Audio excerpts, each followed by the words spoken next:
6 prophecies of Daniel that are yet to happen. What if I told you that there are 6 prophecies from the book of Daniel that haven't happened yet? What if everything you thought you knew about the end times was wrong? 6 events that will change the world forever.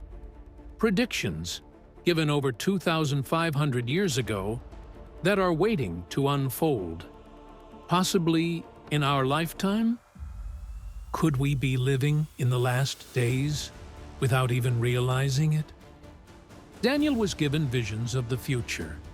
Visions so shocking, so precise, that they predicted the rise and fall of empires before they even existed. And now, the final events he described are about to happen. Are you ready? In this video, we're going to reveal 6 prophecies from Daniel that are yet to be fulfilled.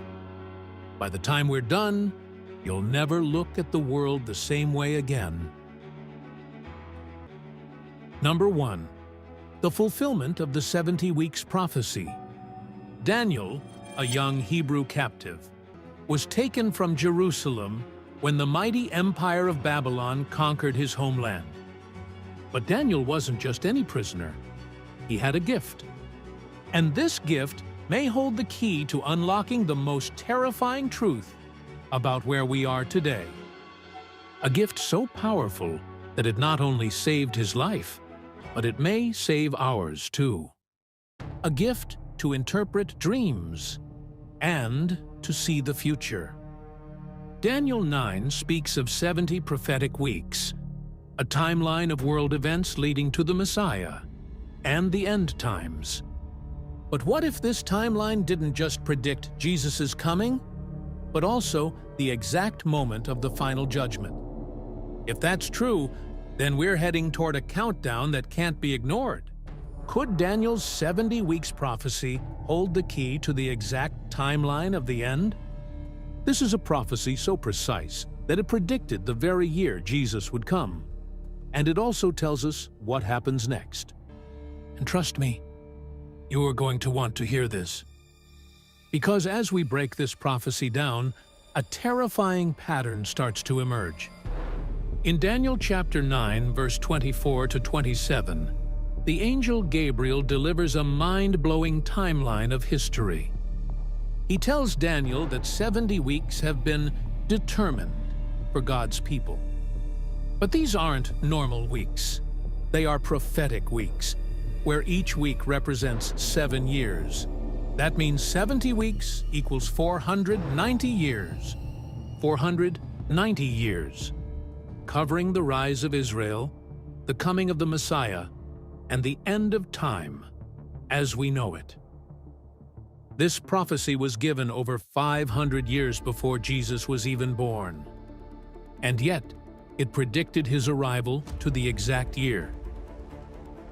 Now, let's break it down piece by piece. And when we do, a terrifying pattern will start to emerge. One that may already be unfolding before our eyes. Daniel's prophecy is divided into 3 parts. The first 7 weeks, 49 years, the rebuilding of Jerusalem after the exile. The next 62 weeks, 434 years, the time leading up to the arrival of the Messiah. The final week, 7 years, the period that triggers the end of the world. And here's where things get really intense, because we are currently living in the gap between week 69 and week 70, and the last 7 years could begin at any moment. What if I told you that signs of these last 7 years are already appearing? We'll look at those signs, and they may be happening faster than anyone expected.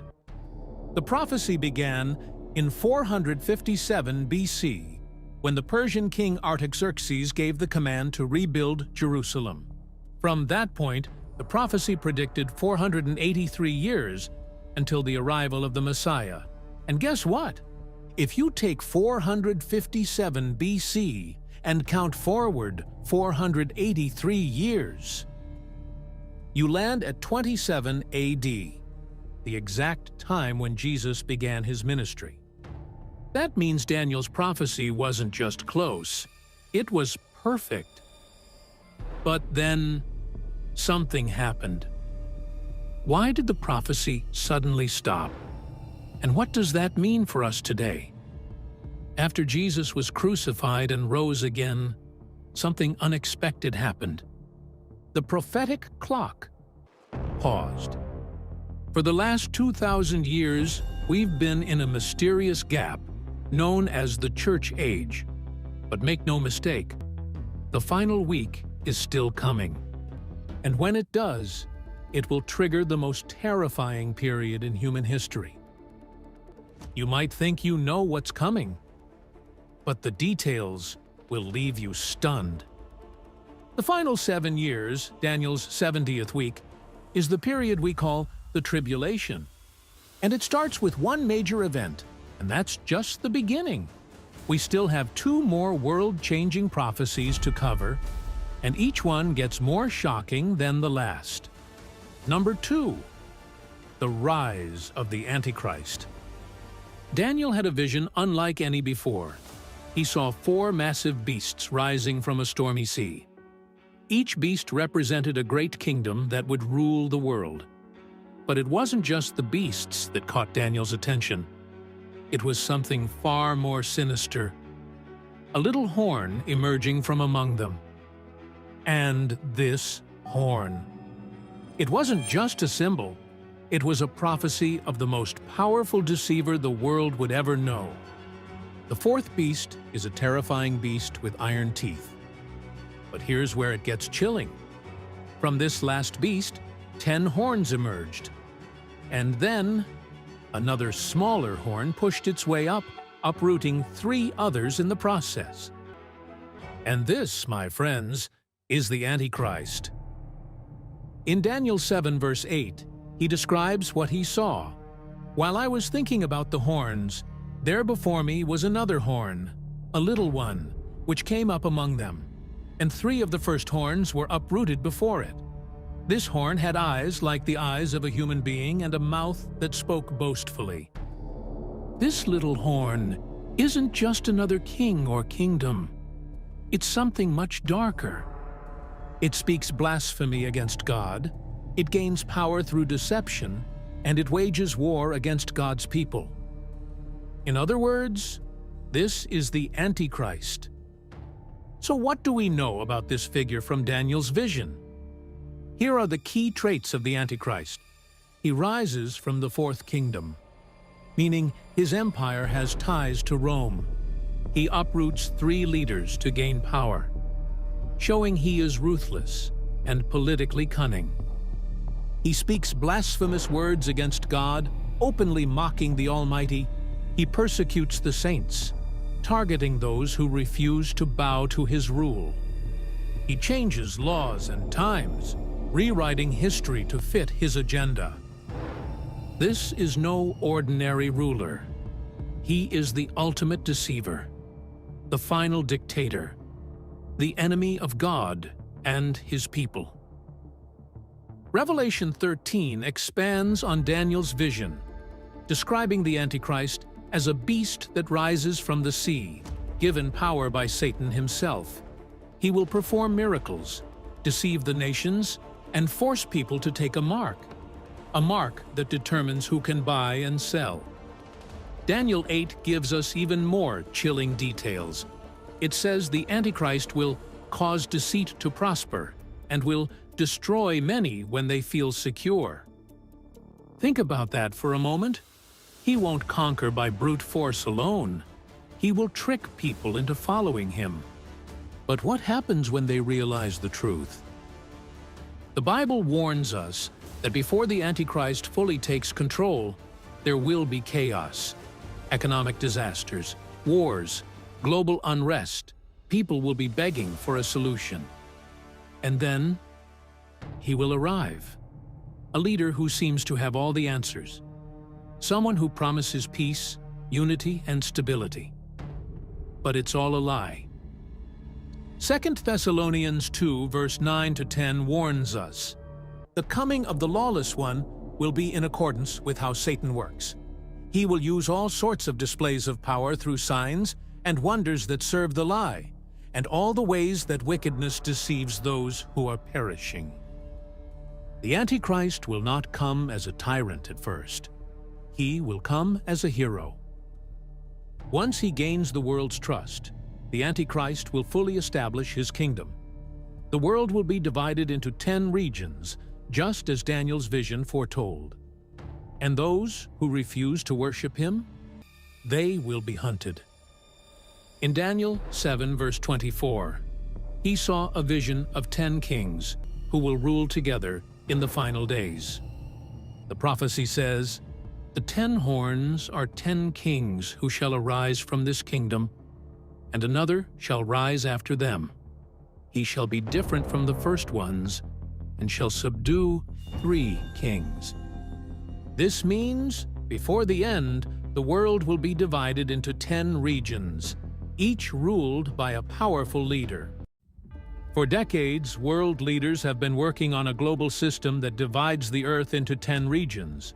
Coincidence or prophecy? Coming true? When these 10 kings rise, they will pave the way for something even bigger. Daniel's next part is even more shocking. In Daniel 9:27, we are told that a future ruler, the Antichrist, will confirm a 7-year peace treaty with Israel. But here's the twist. Halfway through, he will break it. But what if this betrayal doesn't just impact nations? What if it changes everything about what it means to follow God? This treaty might be the most dangerous deal in human history, because once it is signed, it will trigger the final countdown to the end. Now, here's where things get even more terrifying. In Daniel 9:27, it says that at the 3.5-year mark, the Antichrist will desecrate the temple and declare himself to be God. This moment is called the abomination of desolation. When this happens, it will signal the beginning of the Great Tribulation, a time of suffering so intense that Jesus said, "For then there will be great tribulation, such as has not been since the beginning of the world until this time." Matthew 24:21. This event will divide history in two, and after it happens, there will be no turning back. But what if the point of no return has already passed? Number 3. The rise of the final world empire. Over 2,500 years ago, a king had a dream. He saw a mysterious statue, made of different metals, each one representing a world empire. And at the bottom, a final empire.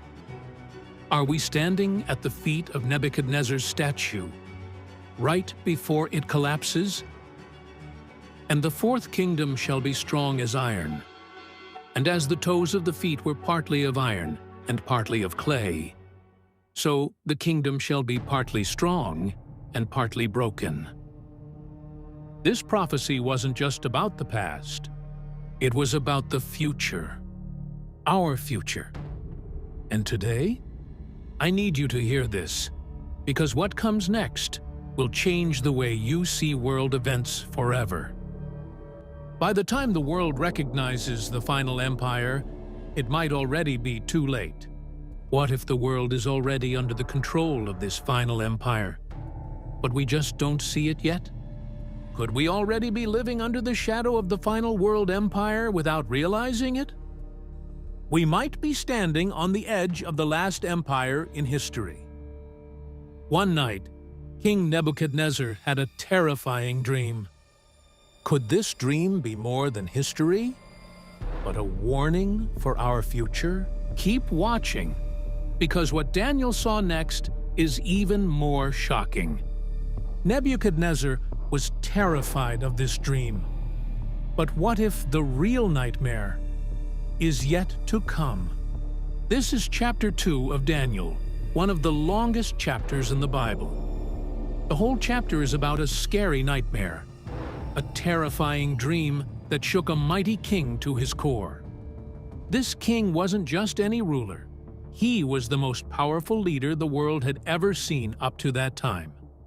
But even he was trembling in his bed, unable to sleep. He woke up sweating, his heart racing. Somehow he knew this dream wasn't just an ordinary one. It came from beyond. It had a big meaning for his future, full of tragedy and horror. But the problem was, he couldn't understand it. Worse, he probably couldn't even remember it clearly. This chapter shows us a pattern of world history. Someone once called it the ABC of biblical prophecy. If you understand this dream and what it means, you'll hold a key to understanding the entire course of history. It's possibly the most important dream anyone ever had in the Bible when it comes to history. Even with all our science, knowledge, and education, there are still questions we just can't answer. One of the biggest questions is about the future. How will it all end? People often ask, what's this world coming to? Whether on the bus or at work, we wonder. But the truth is, only God knows. And the speed at which things are happening now is alarming. The question isn't just where the world is headed, but how fast we're getting there. And in this chapter, he revealed part of that future through a dream, a nightmare, to King Nebuchadnezzar. This dream of Nebuchadnezzar's wasn't just from his imagination. As I have mentioned, it had a supernatural origin. It came from God. But it also had a natural origin. It was connected to what the king had been thinking about before he went to sleep. You know how, when you go to bed with something on your mind, you might dream about it. That's what happened to Nebuchadnezzar.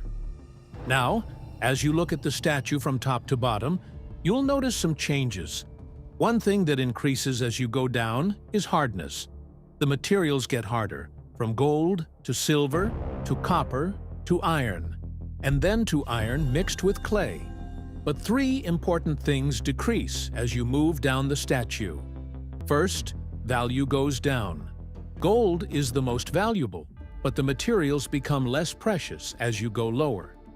Second, weight goes down. Gold is the heaviest, and the other materials get lighter. Third, brilliance goes down. The shine gets dimmer as you move from the top to the bottom of the statue. I want you to notice something important. The feet of the statue are the weakest part. They are brittle and can break easily. Finally, we get to the toes of the statue in Daniel's vision. Those toes are a mix of iron and clay, which represents trying to combine power with popularity. The Bible tells us that the clay is the seed of men. So today, we live in a strange mix of democracy and dictatorship. Governments are unstable, constantly being overthrown. History is like water running downhill. We're not going up. We're not getting better. We're not evolving. We're falling fast. Governments are falling fast too. But praise God. Right now, Christians are saying two different things, and I'll share them with you for what they're worth. Some people think the iron in the statue's feet means there will be a revived Roman Empire in Western Europe. They look at the European Union and feel it's a warning sign for our times.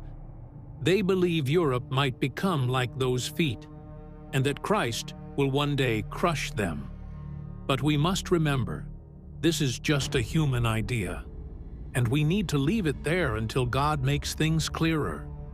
There's another idea to think about. When Rome fell, it first fell in the west, but the eastern part lasted 1,000 years after Christ. Who came next after Rome in the areas where God's plans take place, like Babylon and Jerusalem? The answer is, the Muslims took over. The Arab world rose to power. When you think about this, a new thought comes up. Could it be that the Arabs, who are descended from Abraham, might bring the final challenge to the God of Israel? Is it possible that 10 Arab nations might unite against God's people, and by doing so, stand against God? Could there be a group of countries joined together, some ruled by dictators like iron, and others ruled by democracies like clay, forming a federation to gain world power? And in just a few moments, you'll see how past events are aligning perfectly with what Daniel predicted about the final empire. Because history has a way of repeating itself in ways we least expect. What if we've been looking in the wrong direction, while the real threat is rising elsewhere? If this is the prophecy unfolding, then we are closer to the end than we ever imagined. Could this be the case? Again, this is just human opinion. Honestly, I can't decide between these ideas, or if there's a third possibility we haven't thought of yet. What is clear is that we are not yet at the feet of this statue in Daniel's vision. When the time comes, we will know for sure, because everything will perfectly match what God's Word says. Right now, I don't see all the predictions coming true yet, but I do believe things are unfolding before our eyes, and we will see God's plans and the fall of human pride happen in real time. And when you see what happens next in Daniel's vision, everything will make sense. History isn't just random or by chance. It's moving toward God's plan. Number 2, the arrival of the little horn. This is not just history. This is prophecy, and it's happening right before our eyes. I was considering the horns, and there was another horn, a little one, coming up among them. He shall speak great words against the Most High, and shall wear out the saints of the Most High. Who is this little horn? What does Daniel's vision mean? And are we about to witness the rise of the most dangerous world leader in history? Because what you're about to hear next changes everything. Why did Daniel tremble at what he saw? And why should we be just as afraid? Daniel saw something that would shake him to his core. 4 beasts rising from the sea. The first, a lion with eagle's wings, Babylon. The second, a bear with 3 ribs in its mouth, Medo-Persia. The third, a 4-headed leopard with wings, Greece. The fourth, a terrifying iron-toothed beast unlike any other, Rome. But the most shocking part? It wasn't just the beasts that terrified Daniel. It was what came next, a little horn rising from the last beast. What if the most dangerous ruler in history is already among us? The next part of Daniel's vision reveals something even darker. Could the little horn be alive today, preparing to take power? Daniel saw that this beast had 10 horns, 10 kings ruling over an empire. But then, something strange happened. A little horn began to grow. It wasn't just another king. It was different. It had eyes like a man, and a mouth speaking great things. Daniel sighed them. I considered the horns, and behold, there came up among them another little horn, before whom 3 of the first horns were plucked up by the roots. This wasn't just a political leader. This was someone with a supernatural level of power, and the pieces are falling into place faster than anyone expected. What if we told you that the system for his rule is already being built? He would overthrow 3 kings, take control, and then he would blaspheme against God himself. The Bible tells us that before the little horn appears, 10 kings will rise. But who are they? And could we be watching this prophecy unfold right now? The 10 horns are 10 kings who shall arise from this kingdom. The deeper we go, the clearer the picture becomes. What if the 10 kings have already taken their positions, and we just haven't recognized them yet? What if these rulers are already setting the stage, but we don't see it yet? Could the 10 kings who rise before the little horn already be in power? 10 kings ruling before the rise of the little horn. For centuries, scholars and Bible experts have debated what this means. Some say it's a new world empire. Others say it's already forming right now. And the more you look at what's happening, the more undeniable it becomes. World leaders are making alliances right now. But for what purpose? Could we be witnessing the foundation of the 10-king alliance today? Many Bible scholars believe that the 10 kings will come from a revived Roman Empire. Some believe that it is the European Union. Today, the EU is a coalition of nations working together under a single system. And in 1999, they even formed a common currency, the euro. Many believe that one day the European Union could become a 10-nation superstate. And from there, the little horn will rise. But some believe the 10 kings won't just come from Europe. Instead, they will be 10 global superpowers, a coalition of nations ruling over the entire world. Right now, powerful alliances are shaping global policies, including the United Nations, 193 nations working together, the G20, the world's biggest economies, the World Economic Forum, billionaires shaping world policies. Could these be laying the foundation for the final world empire? Another theory suggests that instead of 10 kings ruling separate nations, the world will be divided into 10 regions, each controlled by a powerful leader. Because what follows next is not just political, it's supernatural. Why does Daniel's prophecy mention 10 kings, but only one who takes control? In fact, some global organizations have already suggested dividing the world into economic zones. If this happens, it could create the exact 10-king structure Daniel prophesied. And from these 10, the little horn will rise. But here's where it gets really interesting. Daniel tells us that when the little horn appears, he will overthrow 3 of the 10 kings. What does this mean? History has shown us that the worst leaders rise in times of global chaos. What if the next major world crisis is the spark that allows the little horn to seize power? A political coup? A sudden takeover of world leadership? The greatest trick evil ever pulled was making the world believe it wasn't real. Could we be looking for the wrong kind of leader while the real one moves unnoticed? A military conflict? 3 nations falling to a new ruler? An economic collapse? A crisis leading to new leadership? Some changes happen gradually. Others happen in an instant. Which one are we living through? Because what's happening isn't just theory. It's unfolding in real time. Could we be watching this shift happen right now? History tells us that great shifts in power often happen overnight. Is the world being prepared for a sudden takeover of power? He will take absolute control, but at a terrible cost.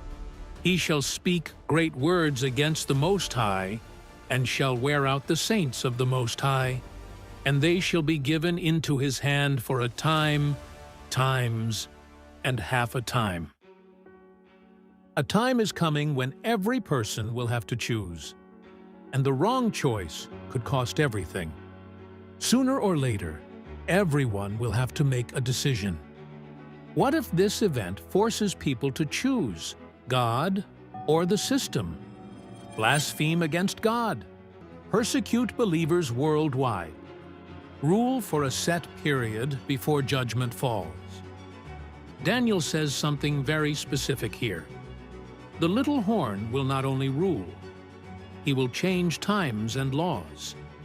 But what does that mean? Some scholars believe this could mean the manipulation of time itself. Could this leader alter the calendar to fit his agenda? Could we see a global shift in how we measure time? Think about it. Throughout history, world rulers have already changed calendars. Julius Caesar introduced the Julian calendar. Pope Gregory XIII established the Gregorian calendar, which we use today. The French Revolution led to an entirely new system of time that later failed. What if the past itself is being rewritten to prepare the world for what's coming next? Because history has been rewritten before, and it can happen again. Could this leader try to reset history once again? Other scholars believe this means changing morality itself.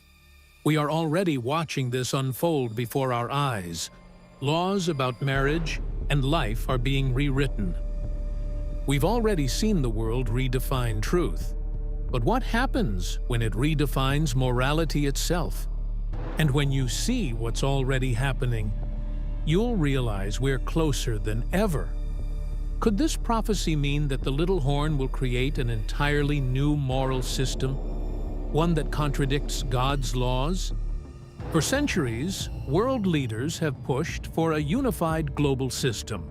And in recent years, this movement has accelerated. Imagine a world where one digital currency controls all financial transactions. One government system dictates every nation's laws.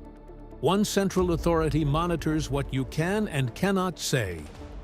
And once it begins, there may be no stopping it. Daniel's prophecy warns us. The little horn will bring this system into reality and shall wear out the saints of the Most High. This is perhaps the most terrifying part of Daniel's vision. The little horn won't just rule. He will persecute believers. He will wear out the saints. This won't just be a war of laws. It will be a war on faith itself. The next part of Daniel's vision reveals just how high that price will be. And those who stand against the system, they will pay a heavy price. The clues in Daniel's vision point to something even more disturbing. Now, here's the big question. Who is the little horn? There are many theories. A future world leader we haven't seen yet. A powerful political or financial figure. And if it's someone already rising, what happens next? Could it be someone already in power? Or is this figure yet to be revealed? In the past, many historical figures were thought to fit the prophecy, such as Napoleon Bonaparte, a ruler who overthrew governments and nearly conquered the world. Joseph Stalin, a leader who ruled with absolute control and sought to remove faith from society. But here's the problem. While these leaders caused devastation, they didn't fulfill all of Daniel's prophecies. The little horn isn't just a tyrant. He is a ruler who will emerge from a 10-nation alliance, overthrow 3 kings, and set the stage for a final world empire. Number 3. The covenant with many. Daniel 9:27. The prophecy hidden in Daniel 7. There is a prophecy so specific, so chilling, that when it happens, it will confirm we have entered the final countdown. It is known as the covenant with many, a 7-year agreement that will shake the world. What if the next peace agreement isn't a political deal, but a spiritual deception? An agreement that may already be in the making. And according to Daniel 9 verse 27, it will mark the beginning of the end. Then he shall confirm a covenant with many for 1 week, but in the middle of the week he shall bring an end to sacrifice and offering. This is not just any treaty. It will be the agreement that will change the course of history. History has shown that some of the most dangerous deals looked like peace at first, because the most dangerous lies are the ones wrapped in peace. Could the final world empire be built through a treaty that seems harmless at first? What if a single agreement sets off a chain reaction that no one can stop? But what is this covenant? And who is the He that will confirm it? Many have speculated who will be involved in this historic covenant. What if peace isn't the goal, but the trap? Could this prophecy explain why the world is so desperate for peace in the Middle East? Could it be Israel and its neighboring nations? A global peace agreement? A treaty to rebuild the Jewish temple? The Bible simply says it will be a covenant with many. And today, we are closer than ever to seeing this come to life. Why does Israel matter so much in prophecy? Because everything revolves around it.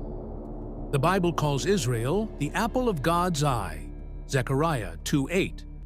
And in the end times, Israel will be at the center of global events. Right now, there is an urgent desire for peace in the Middle East. The world is desperate for a solution. And when the right leader comes along, they will offer it. We are seeing alliances form. The push for a new global system is everywhere. The world is being prepared for this covenant. The stage is being set. The question is, who will step forward? What if a single peace treaty is the only thing standing between us and the tribulation? But here's where it gets terrifying. Daniel 9:27 says, "He shall confirm the covenant." What if the person who will change the course of history is already in power? Who is this he? Many believe it is the Antichrist, a leader who will rise out of the final world empire, a man who will bring peace, but only for a moment.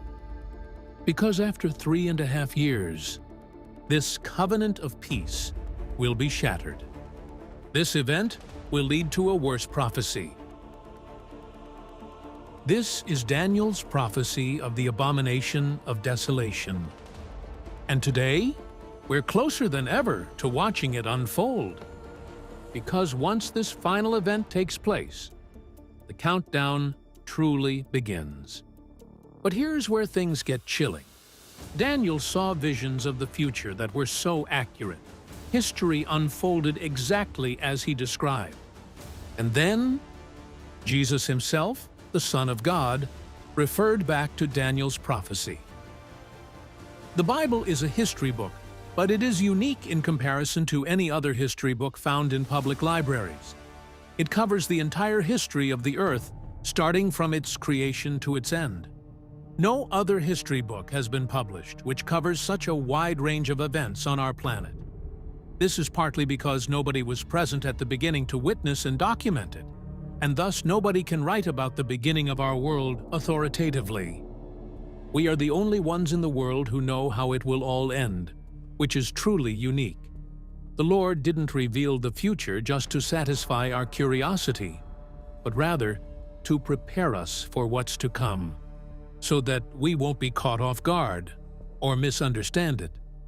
It's important to be grateful that Jesus shared this knowledge with us so openly and honestly.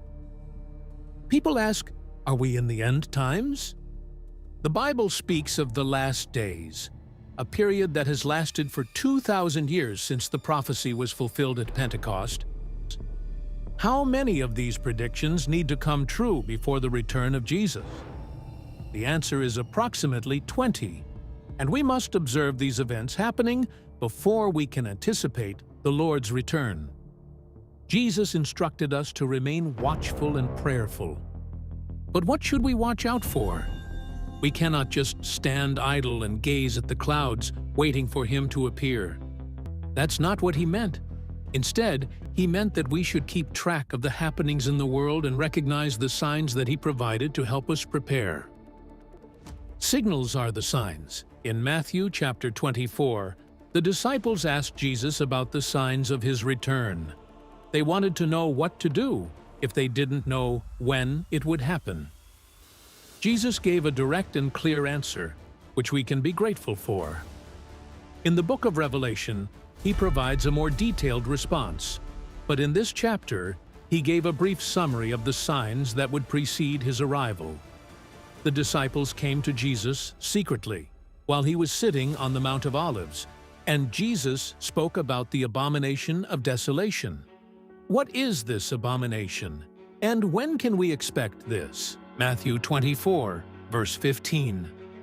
Therefore, when you see the abomination of desolation, spoken of by Daniel the prophet, standing in the holy place, then let those who are in Judea flee to the mountains. And forces shall be mustered by him, and they shall defile the sanctuary fortress.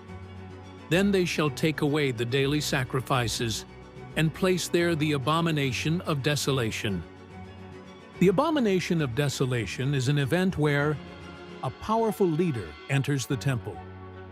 Because when deception is at its peak, truth will be the most dangerous thing. What if the world's most sacred site is about to become the center of its greatest deception? Because history has shown us that power and worship always go hand in hand. Could the Antichrist soon demand worship in the most sacred place on earth? He stops the daily sacrifices. Something is placed in the temple to desecrate it. Now, history records one event that partially fulfilled this. But what's coming next? It will be far worse.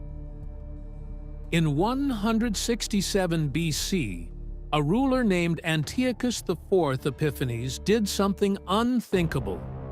He invaded Jerusalem, marched into the Jewish temple, and set up an idol of Zeus.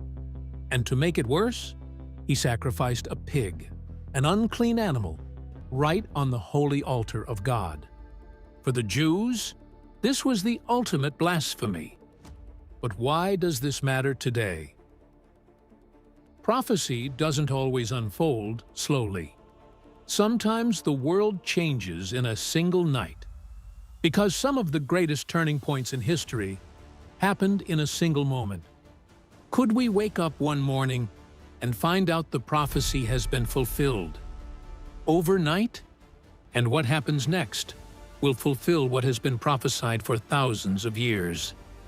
Jesus told us that another abomination of desolation is still coming, one that will happen in the last days. And this time, it won't just be about idols or temples. It will be about global control. 2 Thessalonians 2 verse 4. He will oppose and will exalt himself over everything that is called God or is worshipped, so that he sets himself up in God's temple, proclaiming himself to be God. But what happens when that waiting finally ends? The Jewish people have been waiting for thousands of years to rebuild their temple. Right now, in Jerusalem, organizations are actively preparing for it. The temple's furniture is ready. The priests are trained. If the temple is rebuilt, the countdown begins, and there will be no turning back. Could the Jewish temple be rebuilt in our lifetime, setting the stage for the final event?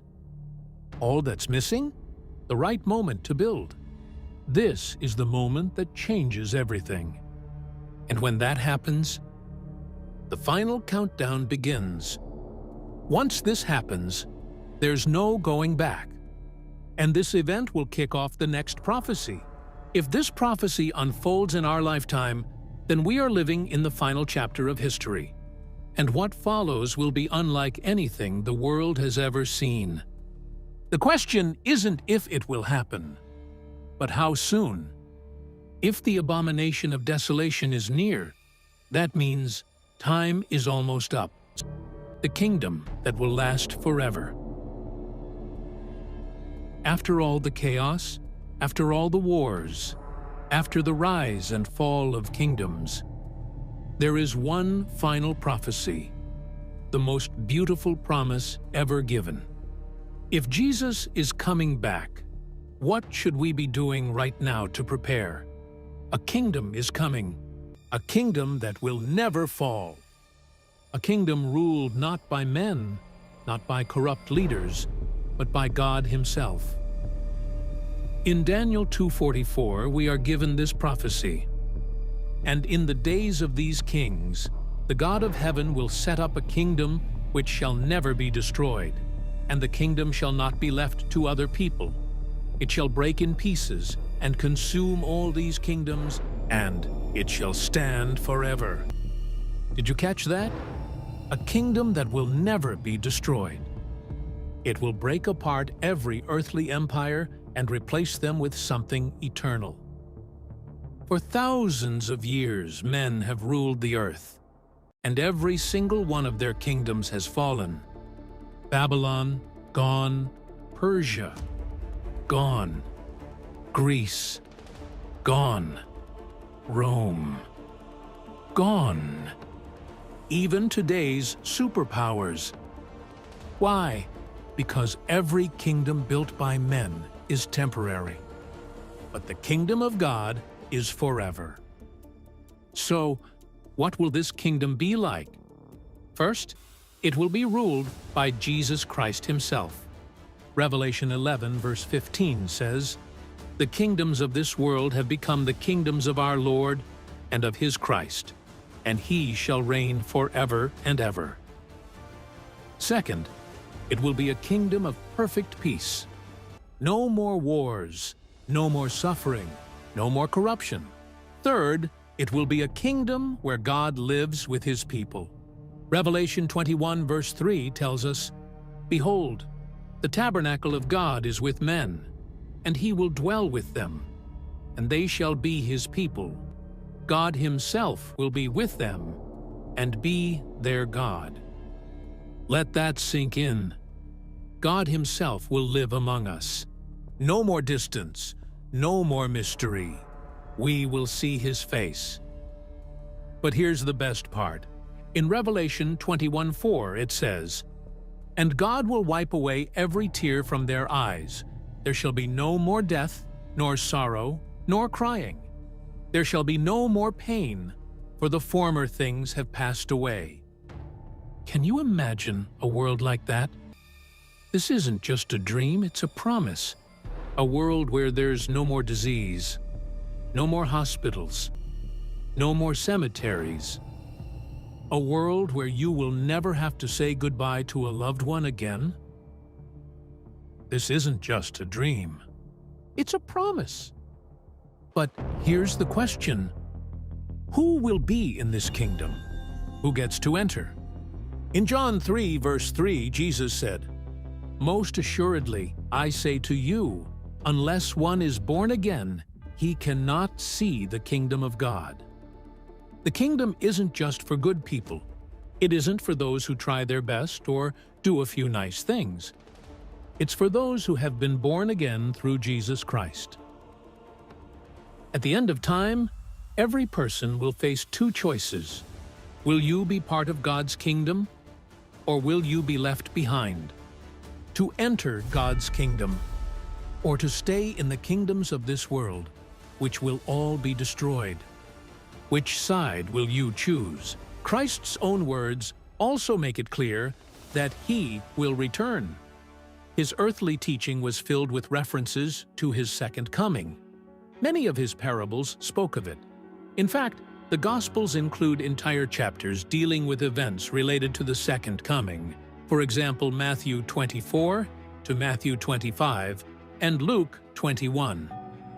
On the night of his betrayal, Christ told the disciples, John 14, "My Father's house has many rooms. If that were not so, would I have told you that I am going there to prepare a place for you? And if I go and prepare a place for you, I will come back and take you to be with me, that you also may be where I am." Not only is the credibility of God at stake in the second coming, but so is the credibility of his Son. If Jesus doesn't return, he's a liar. But his own words are a divine guarantee that he will be back. All of these parables emphasize the certainty of Christ's second coming. That's not everything. Christ constantly stated in the book of Revelation, "Surely I am coming quickly." The Bible presents a picture of what the world will look like as the present age draws to its end through many prophetic passages.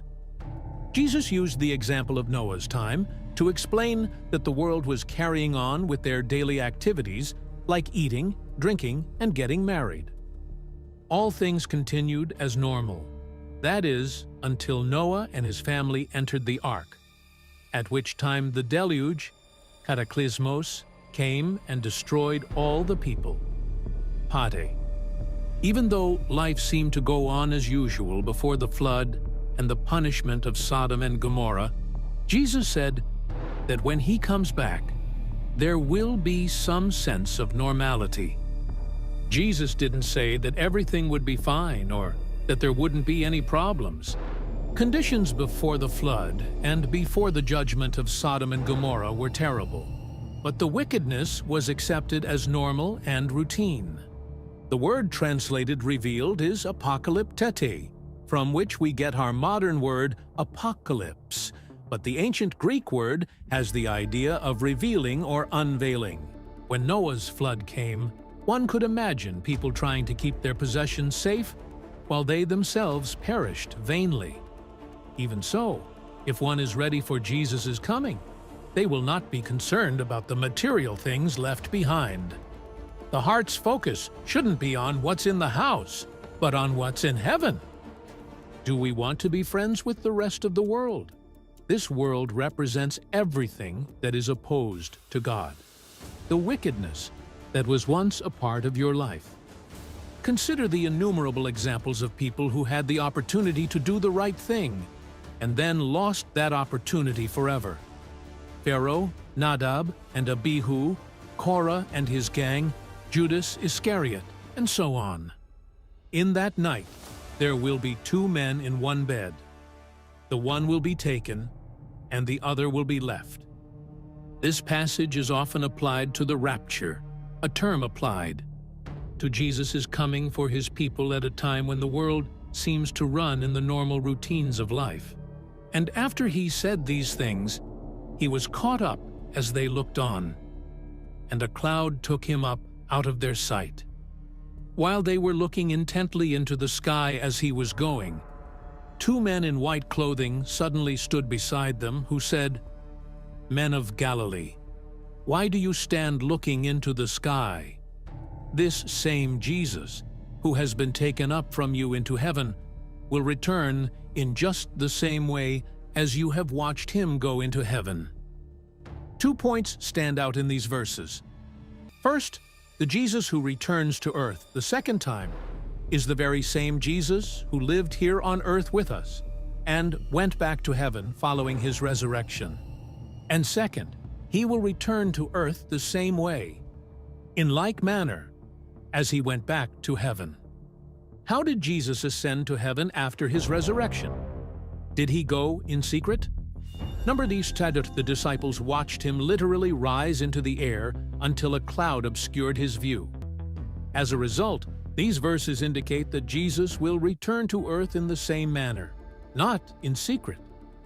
When the Lord returns, descending from heaven, his appearance, as well as the rising of his people to meet him in the air, will be visible to the entire world, an event known as the rapture. Jesus compares the end times not only with the days of Noah, but also with the days of Lot. We have presented the evil elements that were evident in the days of Noah and Lot. As we have seen, various forms of evil were rampant.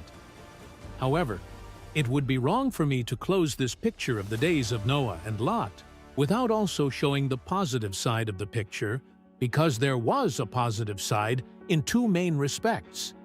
There is a good side to the days of Noah, for Genesis 6:9 says, "These are the generations of Noah. Noah was a just man and perfect in his generations, and Noah walked with God." There was one man among all those people who had an intimate, personal relationship with God. God could speak to him and tell him how he viewed the situation and the judgment he was going to bring. For us, as believers, Noah sets a pattern that we must follow. Noah and his family were the only survivors of that tragedy. It seems clear to me that only those who live like Noah and his family will survive today. Hebrews 11 has just one verse about Noah. By faith Noah, being warned of God of things not seen as yet, moved with fear, prepared an ark to the saving of his house, by the which he condemned the world, and became heir of the righteousness, which is by faith. He will tell us what is yet to come, not necessarily all that is yet to come, but all that we need to know in order to survive and fulfill God's purpose. Although there is much that is evil and frightening in the picture of the days of Noah and Lot, and much also that agrees with the evil and frightening aspects of our time, we must also look at the positive side. We need to see that there is never a situation for which God does not have an answer prepared in advance. God will give His servants supernatural warning of what is to come. He also sends angels to help, to protect, and to deliver.